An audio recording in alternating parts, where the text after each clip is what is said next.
যদুবংশ পতনৰ আৰম্ভণি নেকি? কবি অজিত কুমাৰ ৰায়, আবৃত্তিকাৰ চম্পক ডেকা। লাহে লাহে গা গছত ঘূনে ধৰিছিল। উৰে ৰাতি বিষাক্ত পোকে কুটি কুটি খাইছিল শৰীৰ।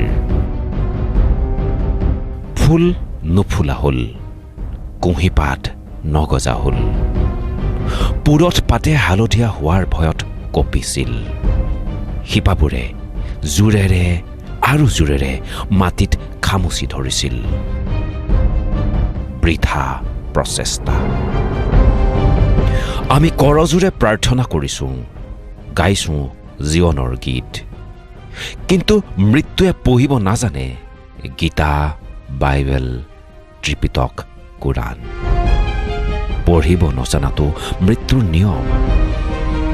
এদিন আমি ওখ হ'ব বিচাৰিছিলোঁ ছাঁ দিয়া গছজোপাতকৈ। চুব বিচাৰিছিলোঁ আকাশ, চুমিব খুজিছিলোঁ সূৰ্য। সিহঁত সিহঁত হৈয়ে আছে। অৰণ্য, আকাশ, বতাহ, সাগৰ, আনকি মানুহক বাদ দি জীৱকুল। মানুহ মানুহ হৈ থকা নাই, হৈ পৰিছে ৰবট। ফলৰ পৰা সুৰা, পানীৰ পৰা বিজুলী, পুষ্পক ৰথৰ সপোন গৈ এদিন উৰা জাহাজ হ'ল। মেঘনাদৰ যুদ্ধৰ কৌশল গৈ গেৰিলা যুদ্ধ হ'ল। প্ৰয়োজনতকৈ আগুৱাই গ'লো, গৈয়ে থাকিলোঁ, গৈয়ে আছোঁ।